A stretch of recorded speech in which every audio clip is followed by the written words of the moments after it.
Tonight I'm going to answer a common question that many of us have, many of us in the church have, but more of us probably outside the church have.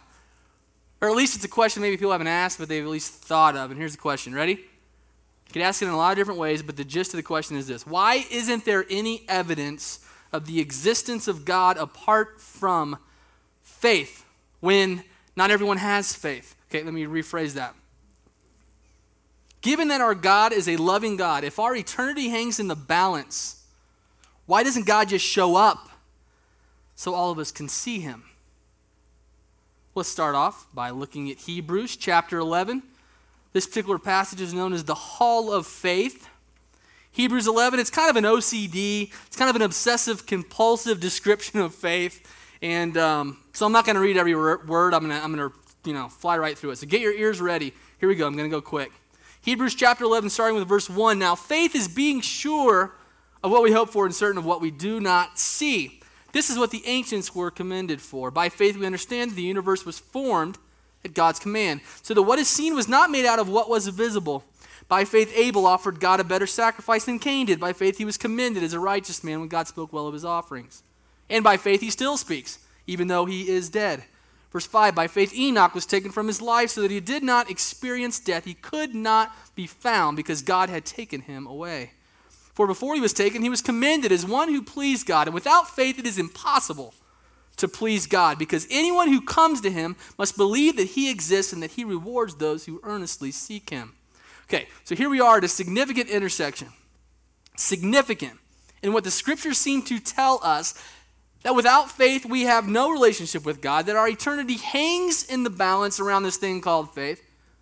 But faith seems to be the biggest stretch of the imagination. Why not proof or evidence instead of this obscure ethereal thing we know of as faith? See, without faith it is impossible to please God, because anyone who comes to him must believe that he exists and that he rewards those who earnestly seek him. Verse 7, by faith Noah, ... Verse 8, by faith Abraham. Verse 11, by faith Abraham. Verse 13, all these people were still living by faith when they died. Very interesting. They did not receive the things promised. They only saw them and welcomed them from a distance. Verse 17, by faith Abraham. Verse 20, by faith Isaac. 21, by faith Jacob. By faith Joseph. Verse 22. Verse 23, by faith Moses' parents hid him for 3 months after he was born. Verse 24, by faith Moses, when he had grown up, refused to be known as the son of Pharaoh's daughter. It goes on to tell us in verse 27. By faith he left Egypt, not fearing the king's anger. He persevered because he saw him who is invisible. Verse 29, by faith the people passed through the Red Sea. 30, by faith the walls of Jericho fell after the people had marched around them for 7 days.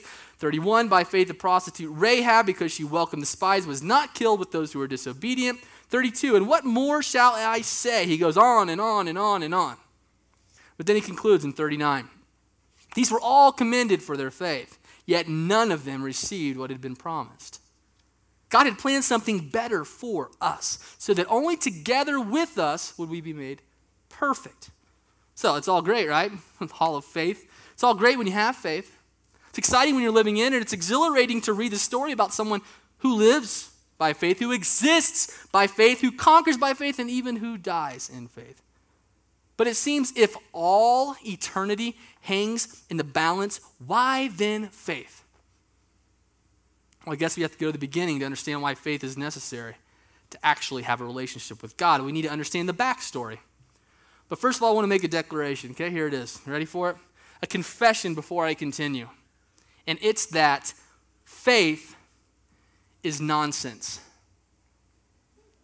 That's why when you go, I don't understand why I need to have faith. I'm not sure about this whole faith thing. Well, the reason why you have a gut reaction, a sense of apprehension, a sense of confusion is because faith is nonsense. Many times you're in a spiritual environment, right? In a religious environment, and people there try to tell you. They try to act like faith and rational thinking are the same thing, and guess what? They're not. Faith is nonsense. They all have these principles and postulates and reasons of explaining why faith in Jesus Christ is the most reasonable thing that you could ever do, and it's not. Faith is nonsense. They all have these arguments against evolution, and they try to explain that the most rational, reasonable thing you could do is have faith and give your life to Jesus Christ, and it's not. Faith is nonsense. You see, there are 5 senses: sight, sound, taste, touch, smell. These are the 5 senses, and faith is not one of those senses. It's a nonsense. That's what you thought I meant, right? Isn't that what you thought? And all of us have these natural capacities to sense. So we can see color. We can see people. We see distinctions. But some of us are blind and cannot see. And it doesn't mean that if they cannot see these things that they don't exist, right? I mean, we can hear. Most of us can hear sounds and can distinguish and interpret sounds. But if you're deaf, it doesn't mean that these sounds do not exist, does it? I have a keen capacity to smell, okay? My nose is like a radar. I have a nose of a basset hound. Now, Marissa, on the other hand, she's not as much like that. This week, we burned popcorn, okay, in the microwave. You know what that's like. Whew! You can't air it out. You can't get ventilation enough to get it out of your house. We have a small apartment now, so it's very, very difficult. The next morning, though, I still smelled it. And I said, "Don't you smell that?" She said, "Smell what?"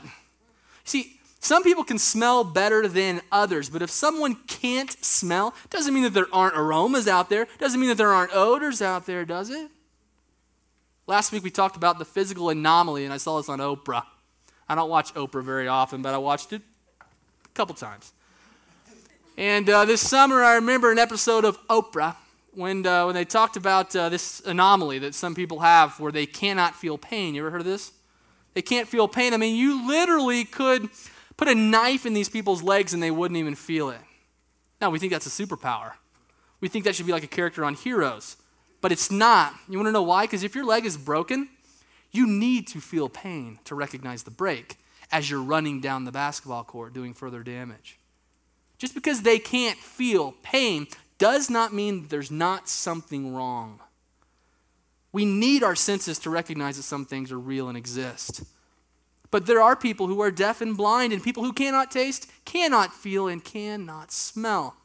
But just because their senses are inadequate, just because their senses are broken, does not mean that there isn't something out there to be sensed, that there isn't something real, or that these things don't exist at all.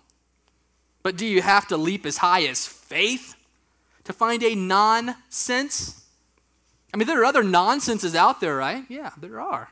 Like intuition. Think about intuition. There's some people out there who have the non-sense of intuition. I mean, there are just some things you know without your senses, without having any valid, empirical reason to know them. You just know them. I mean, have you ever had an instinct, a gut instinct, a gut feeling about something that was going to happen, but you didn't know how you knew?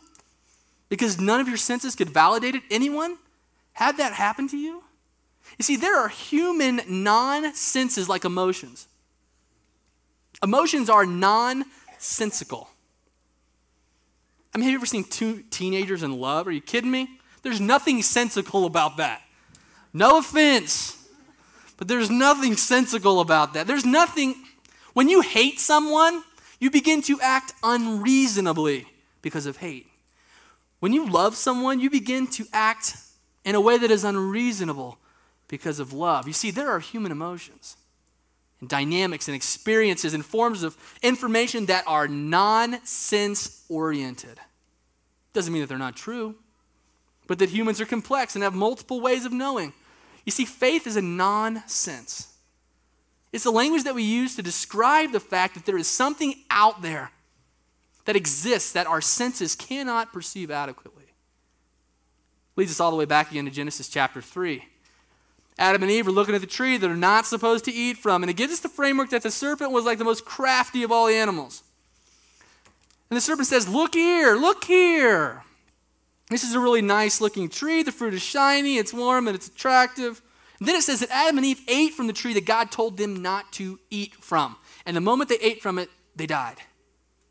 But there's an interesting intersection, an interaction that took place that shows us why faith is essential. That God didn't just show up in that context in Eden. I'll pick up in Genesis chapter 3, verse 6, When the woman saw that the fruit of the tree was good for food and pleasing to the eye and also desirable for